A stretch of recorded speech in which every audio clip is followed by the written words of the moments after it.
mundo.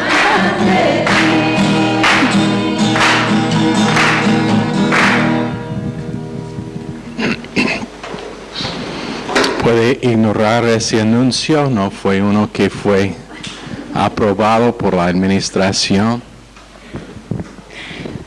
Señor, bendice esta clase, Padre, bendice al comunicador, Señor, y que nos podamos todos tener una comunión íntima contigo esta noche en el nombre de Jesús. Amén. Amén, se pueden sentar.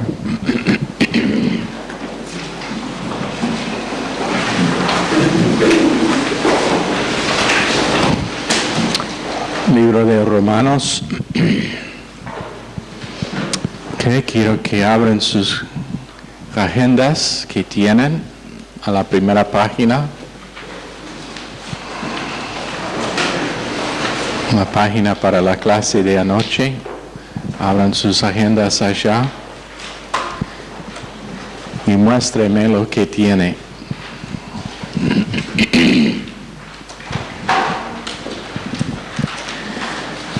Okay.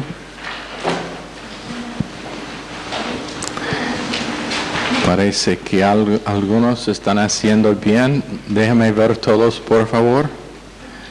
Ok. Bien. Ok. Si tiene algo escrito allá, puede dar a ti mismo una buena nota por el día. Pero por favor que sigan usando el cuaderno porque será realmente una ayuda. Romanos capítulo 1, todavía estamos en la introducción. Y creo que donde terminamos fue con explicar que fue en la primavera del año cuando Pablo escribió esta epístola, esta carta, y anoche decimos que es una carta. Tiene todo carácter de una carta. Pero en Hechos capítulo 20, verso 3, leemos que Pablo pasó 3 meses en Corinto.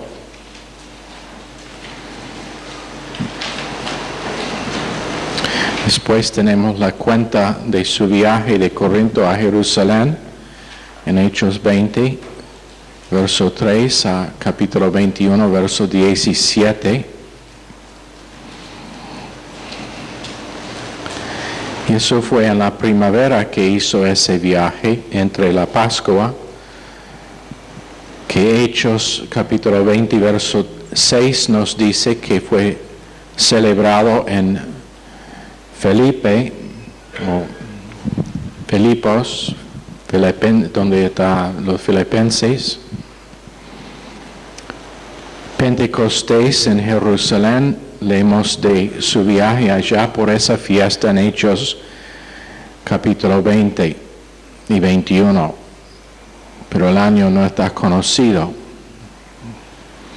Pero según su propósito, el propósito para la epístola de Romanos, Pablo mismo nos dice que hace largo tiempo él tenía ganas de visitar en Roma. En Hechos capítulo 19, verso 21, él dice: pasadas estas cosas, Pablo se propuso en espíritu ir a Jerusalén, después de recorrer Macedonia y Acaya, diciendo: después que haya estado allí, me será necesario ver también a Roma.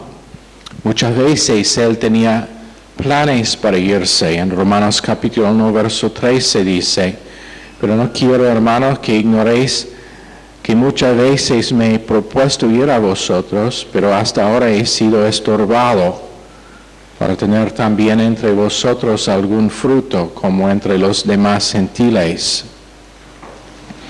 Él dice también en Romanos 15, 22, que su deseo fue interrumpido.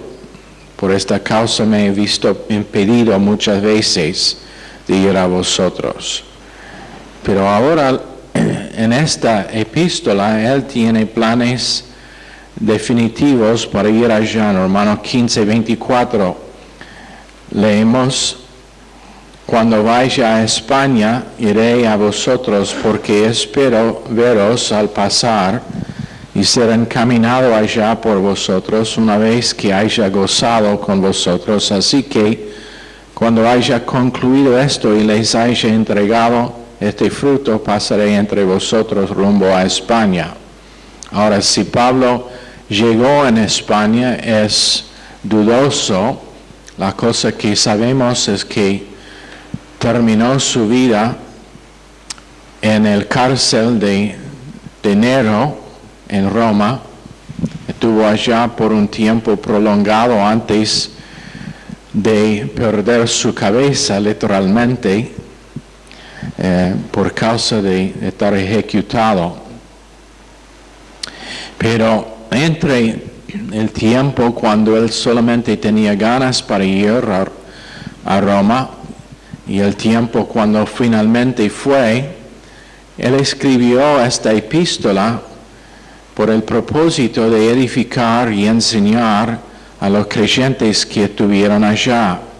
Entonces en Romanos 1:15 nos dice que su deseo es que ellos conozcan lo que realmente es su evangelio. Así que en cuanto a mí, pronto estoy a anunciaros el evangelio también a vosotros que estáis en Roma. Y en 2:16, en el día en que Dios juzgará por Jesucristo los secretos de los hombres conforme a mi evangelio. Entonces su deseo fue ir para anunciarles su evangelio, que fue el evangelio que predicamos. Y una de las cosas que decimos anoche es donde hay una falta de enseñanza de doctrina de Pablo, pronto hay problemas en la iglesia, apostasía, herejía, y es su doctrina de Pablo que forma la mayoría del Nuevo Testamento y especialmente la parte doctrinal. La mayoría de nuestra doctrina en la iglesia cristiana está dado definición por las escrituras de Pablo. Entonces vale que lo estudiamos especialmente el colmo de su comunicación acerca de todas las doctrinas cristianas. Pero quiero darles una comparación de las epístolas eclesiásticas, porque tenemos las epístolas que Pablo escribió específicamente a iglesias y después tenemos uno que fue personal, Filemón, y después los que se llaman los pastorales, que fueron escritos a los pastores, Timoteo y Tito. Pero quiero que consideren con respecto al énfasis en Cristo, primero en Romanos como el poder de Dios, 1 Corintios como la sabiduría de Dios. En 2 de Corintios tenemos Cristo como el confort de Dios o el consuelo de Dios. Gálatas, Jesucristo es la justicia de Dios. En Efesios, Jesucristo es las riquezas de Dios. En Filipenses, la suficiencia de Dios. Colosenses, la plenitud de Dios. En 1 Tesalonicenses, la promesa de Dios. Y en 2 de Tesalonicenses, la recompensa de Dios. Eso es una manera en que podemos comparar las epístolas y su énfasis. Otra manera es con respecto al Evangelio, y en Romanos es el Evangelio y su mensaje. 1 Corintios es el Evangelio y su ministerio. 2 de Corintios es el Evangelio y sus ministros. Gálatas Es la epístola que habla del Evangelio y sus mutiladores, hablando de ellos que quisieron enfocar en circuncisión, y él los comparó a mutiladores de la carne, pero también mutiladores del Evangelio. En Efesios tenemos el Evangelio con respecto a los celestiales. En Filipenses, el Evangelio con respecto a los terrenales. Colosenses, el Evangelio y las filosofías. 1 Tesalonicenses, el Evangelio y el futuro de la iglesia. Y 2 de Tesalonicenses, el Evangelio y el Anticristo. Y una comparación más, las posesiones del creyente en Cristo, como se ven en las epístolas. Las cosas que nosotros tenemos como creyentes y cómo están percibidos en las epístolas. En Romanos es justificación que es nuestra posesión. 1 de Corintios es santificación que es nuestra. 2 de Corintios, consolación que es nuestra. Gálatas es liberación. Gálatas habla de la libertad del creyente en Cristo. Efesios, la exaltación del creyente, hablando de que por medio de la redención nosotros hemos sido levantados o exaltados. 2:6 es un verso que sería clave a ese pensamiento.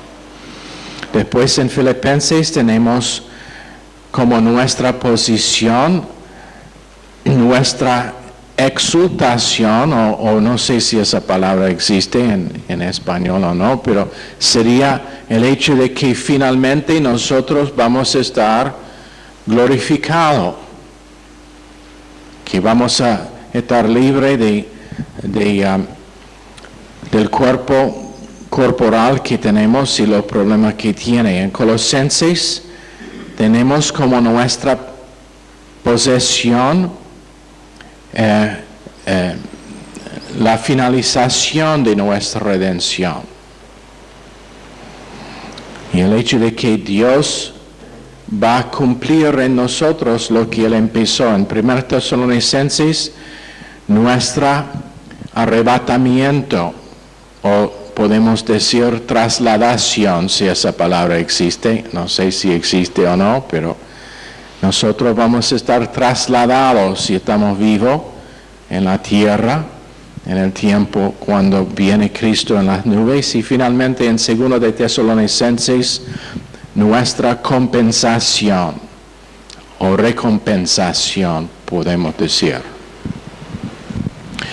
Pero en cada una de estas epístolas, Pablo tenía, inspirado por Dios, un énfasis que él quiso comunicar a su audiencia o a quienes estuvo escribiendo. En Romanos tenemos la declaración más completa de todas las epístolas de la doctrina esencial y principal de nuestra fe.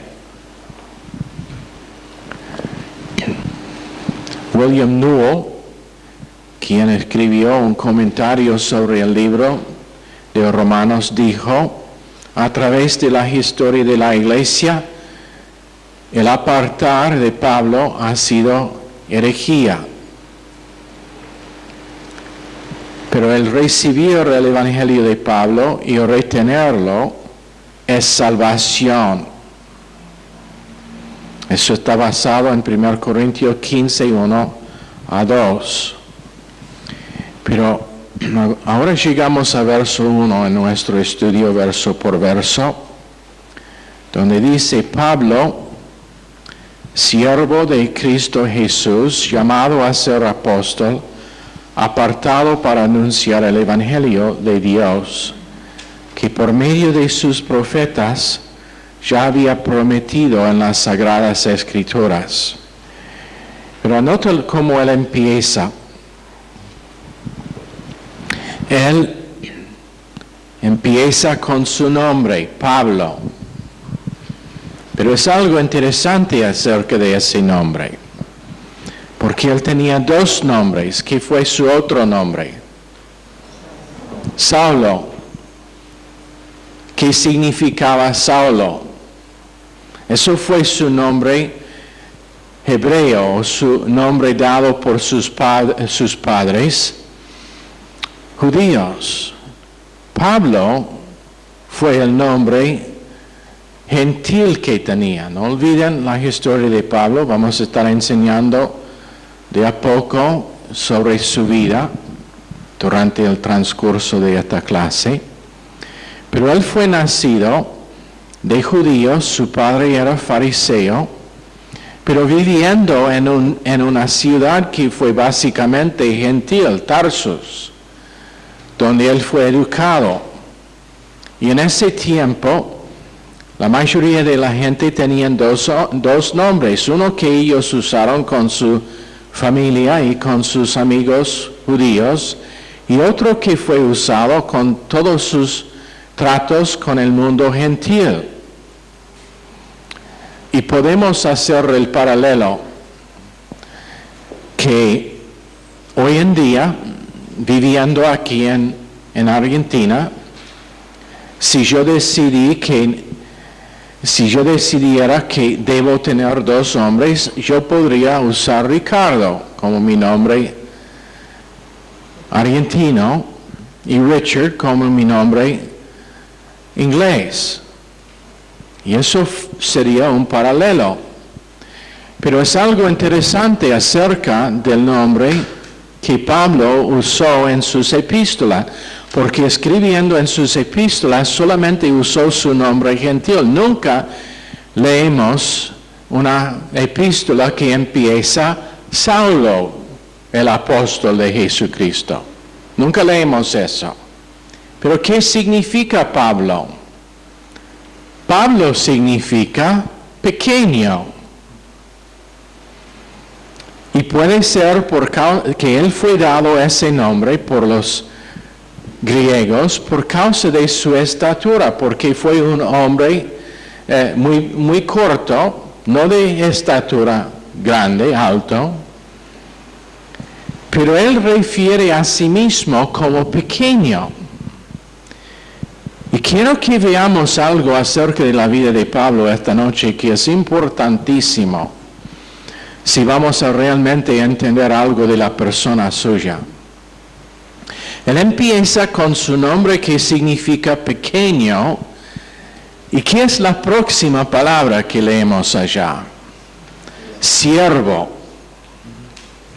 Pequeño, número uno. Segundo, siervo. Varias palabras que fueron usadas para traducir siervo en el griego. Doulos es la palabra que tenemos aquí, que Pablo usa 5 veces en Romanos. Doulos, D-O-U-L-O-S. Esta palabra significa un esclavo, uno que está en condición servil. También significa uno que da a sí mismo a la voluntad de otro, en quien su servicio sirve. Significa uno que está devotado a otra persona, descuidando sus propios intereses. Y finalmente significa uno que está en servicio obligado. Uno que está obligado a servir. Esa es una de las palabras, doulos. Pero hay otros más que están usados. Doulos está usado normalmente para esclavo, uno que es permanentemente en servidumbre, en sujeción a un amo. 119 veces está usado en el Nuevo Testamento la palabra doulos. 5 veces Pablo la usa solamente aquí en Romanos.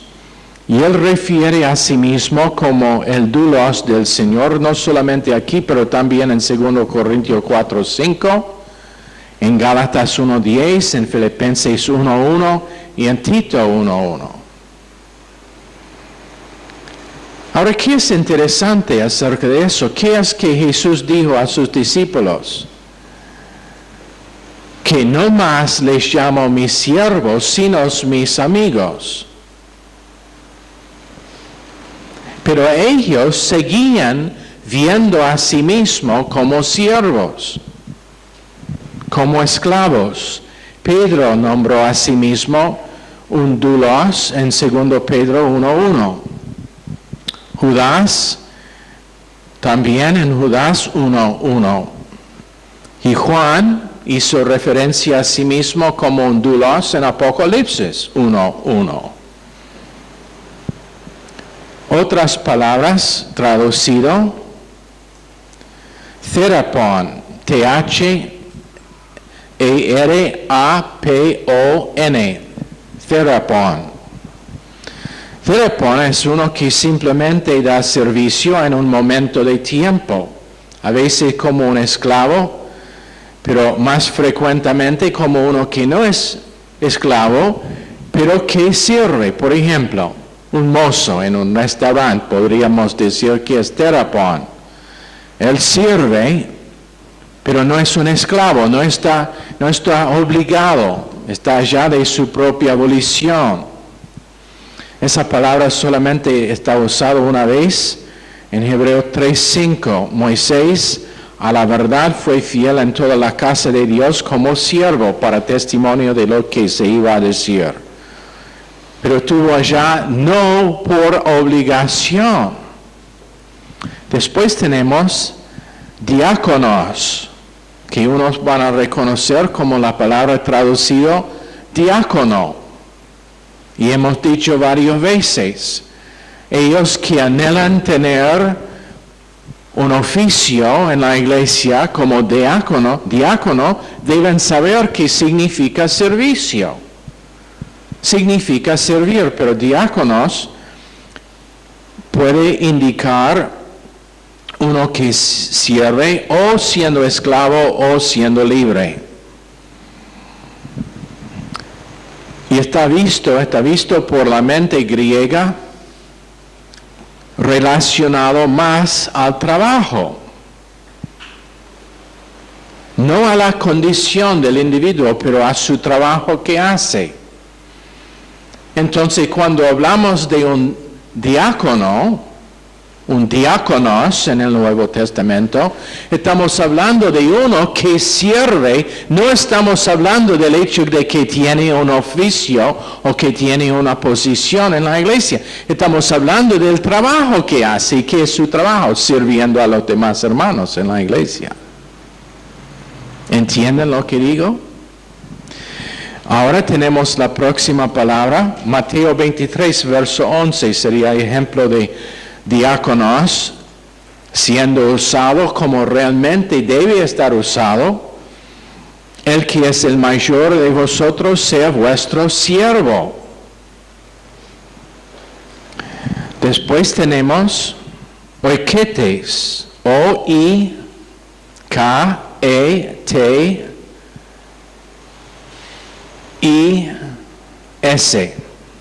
oiketes.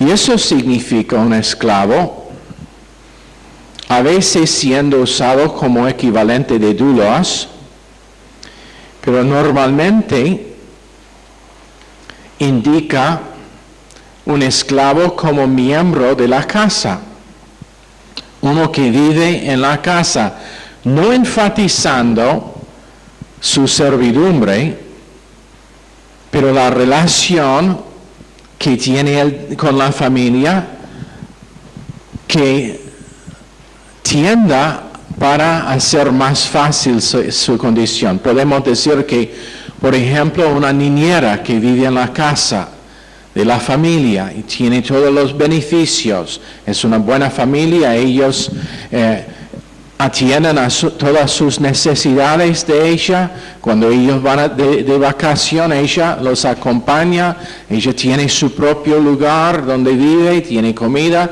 y entonces ella sería considerado oiketes, uno quien es esclava en la casa, pero por causa de la condición su servidumbre no es pesada, no es difícil. Pero, ¿por qué entonces, y eso es Romanos 14:4, tú quién eres que juzgas al criado ajeno? Está hablando de alguien, y esto es el por qué ese verso es tan interesante a nosotros, porque está hablando de uno que está viviendo en la casa de su amo, y el verso está hablando de uno que está viviendo en la casa de su Padre Celestial, como uno que está aceptado casi como un hijo de la familia. ¿Y quién eres tú que lo está juzgando, siendo que esa es su condición y su posición? Tenemos una palabra más, que es huperetes, U-P, pero el U se pronuncia como tiene H, entonces H-U-P-E-R-E-T-I-S.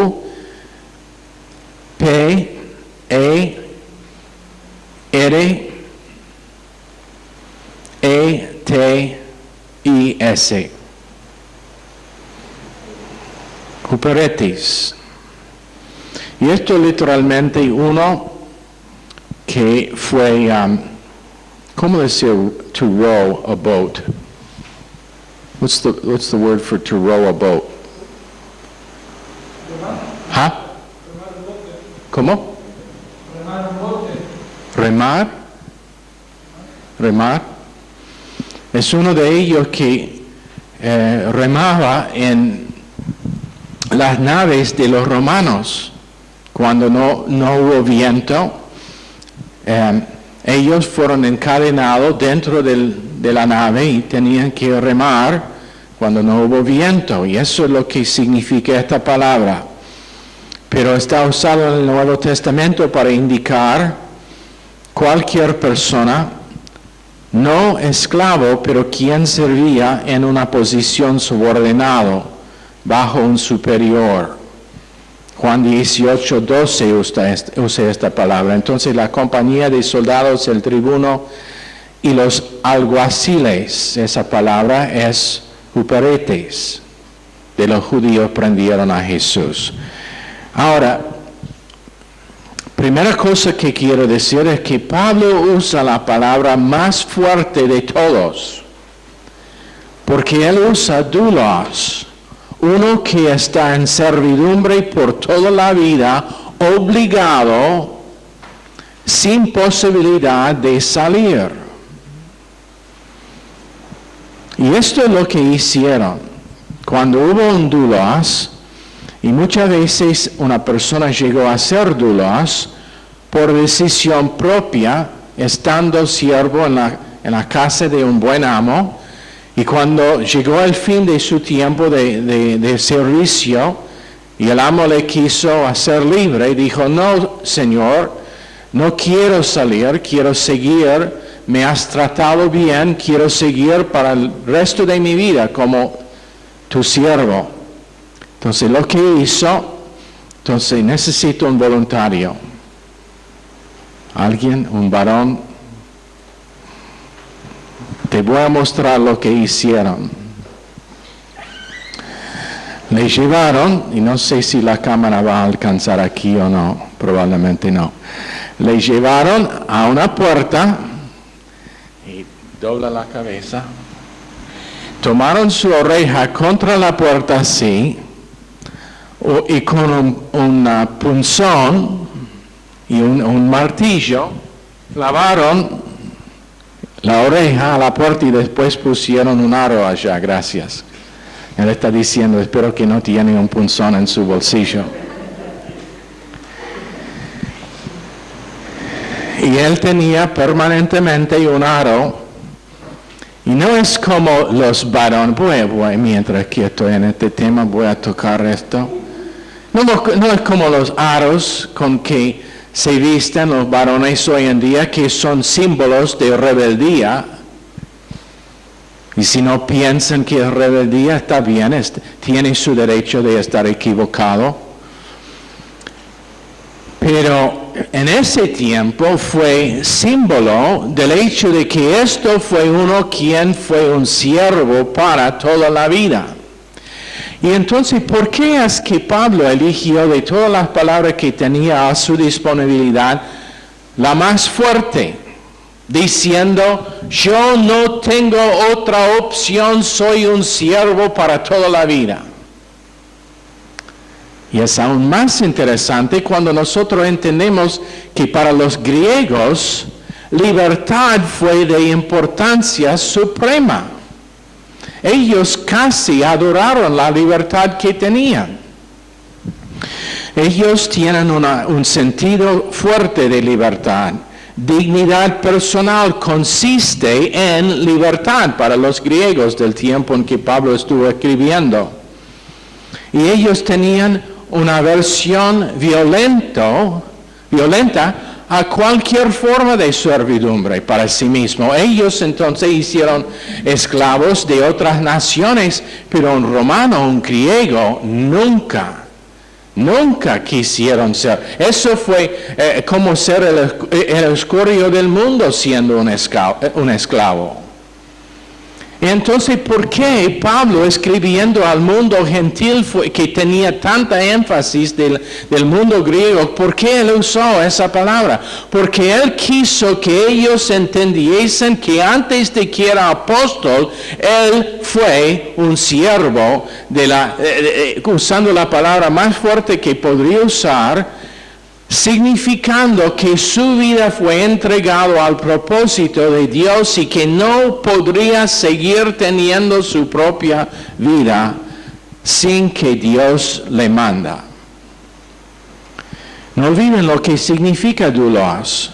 Uno que no tiene derecho para elegir por sí mismo, pero uno que tiene que someter a cada palabra que dice su amo.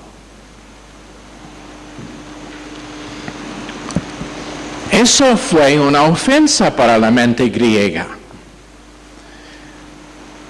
Ellos quisieron saber de libertad, pero la cosa que les va a mostrar es que solamente cuando uno está siervo, doulos al Señor Jesucristo, realmente puede ser libre. Y eso es donde el mundo moderno tiene todo al revés. Nosotros hemos decidido solamente cuando yo puedo decidir por mí mismo puedo ser libre. No, esa no es libertad. Esa es esclavitud. Es cuando nosotros tenemos nuestras vidas sometidas completamente a lo que dice la palabra de Dios y el Espíritu Santo en nosotros que podemos ser libres. Pero es una tremenda confusión hoy en día. Es una tremenda confusión que dice, bueno, yo quiero ser mi propio hombre. Yo quiero ser mi propia persona. Yo quiero ser un individuo y Dios solamente ha creado individuos. Tenemos unos que son muy individuos aquí. Eso significa a usted mismo, cualquier que me está escuchando, es muy individuo, muy distinto. Gracias a Dios que no tiene un gemelo. Eso es chistoso, cuán serio que son. Pero el mundo dice solamente cuando yo puedo decidir por mí mismo. No. Esa no es libertad, esa es esclavitud. Es esclavitud a una mente que es corrupta, a una mente depravada, a una mente que no sabe pensar correctamente, que siempre resultará con problemas emocionales, con necesidad de ayuda psiquiátrica, psicológica, de otra persona que también tiene su mente depravada. No sé Eso es el ciego guiando al ciego y ambos van a caer en la zanja. ¿Quién estuvo con Mauricio contando de la zanja la otra noche? Pablo dice, quiero que sepan que cuando yo estuve libre, yo hice un desastre de mi vida. Pero cuando llegué a ser el siervo de Dios, el doulos de Dios, y mi voluntad fue sometida a su voluntad, ahora tengo libertad real. La libertad para vivir una vida transformada. Y anota también que Pablo habla primero de ser doulos antes de que él habla de ser apóstol. ¿Por qué? ¿Por qué es eso? Si fuera hoy en día, no escuchamos nada de gente, no he recibido ningún correo electrónico, ninguna llamada hablando del hecho de que yo necesito venir para recibir del tremendo ministerio de este doulos, uno que tiene su libre albedrío completamente sometido al servicio de los demás. Y si uno es un doulos, no es un doulos, yo soy el doulos del Señor. No, el doulos del Señor es uno que vive para servir al cuerpo de Cristo. Y eso es lo que Pablo estuvo diciendo cuando él les escribió diciendo, tengo ganas de venir para tener frutos entre ustedes y para que podamos compartir mutuamente. Yo les quiero servir. No les quiero dominar, no les quiero estar como uno que les gobierna. Yo quiero servirles. Pero ¿qué tenemos hoy en día? El reverendo apóstol tal y tal. Eso él no estaría conforme con la enseñanza de Pablo, quien era Saulo, pero decidió usar su nombre que significa pequeña, que tomó a propósito el título doulos antes de ser un apóstol. Y le voy a decir algo. Si fueron apóstoles hoy en día, nadie llegaría a ser apóstol si no era primero siervo. No tenemos. Falta la mente del doulos hoy en día. Falta el corazón del doulos hoy en día. Intentando juntar 2 o 3 voluntarios para limpiar la iglesia después de una fiesta. No debemos tener que pedir que alguien quede para ayudar. Debe ser una cola diciendo, está bien si me quedo para ayudar con la limpieza y con lavar los platos y llevar la basura. ¿Sabe por qué? Falta de los doulos, los que tienen corazón de servir sin recognición. Y eso es lo que fue el doulos. Él servía, pero nunca a veces aún recibió una comendación de su amo. Estuvo allá haciendo lo necesario, haciendo lo que su amo quiso, y esto es como estuvo el doulos. Siempre atento a cada movimiento del amo para que él casi sabía lo que estuvo pensando el amo, para que él actuaba antes de que el amo le pidió. Su libre albedrío entregado al otro. Y así es cuando nosotros llegamos a entender lo que significa doulos, el doulos del Señor. Eso es lo que dice Pablo. Doulos de Cristo Jesús. Doulos de Cristo Jesús. Desde capítulo 9 de Hechos, cuando él estuvo en el camino a Damasco para llevar preso a los creyentes, y cuando él vio sobrenaturalmente al Señor Jesucristo y en la luz brillante, y se cayó al suelo cara baja. Quiero que sepan eso. En ningún lado, en ninguna parte de las Escrituras leemos que una persona cae atrás bajo la influencia del Espíritu Santo. Siempre caen sobre el rostro. Pero ¿qué dijo? ¿qué quiere que haga, Señor? Señor, quiere igual con decir, el que es dueño mío, el que tiene el derecho de mandar. Es una cosa que extraño de Ecuador. Cuando estuvimos allá hace demasiados años atrás. Que no es un hábito aquí, no es una tradición o algo común aquí. Pero ellos tenían el hábito, cuando alguien, si yo digo por ejemplo Edgardo, su respuesta sería, mándeme. Eso fue común. No sé si Michelle lo hizo cuando estuvo acá o si ella estuvo demasiado tiempo afuera de Argentina, pero la respuesta que se escuchó en todo lado, mándeme. Esa es la actitud del creyente con su Señor cuando su corazón entienda que libertad significa siendo el doulos del Señor Jesucristo. Su actitud es, Señor, tú me hablas, mándeme. Decime lo que es que quiere, decime cómo debo vivir, decime lo que es tu necesidad para lo que haga aquí en este mundo y lo hago.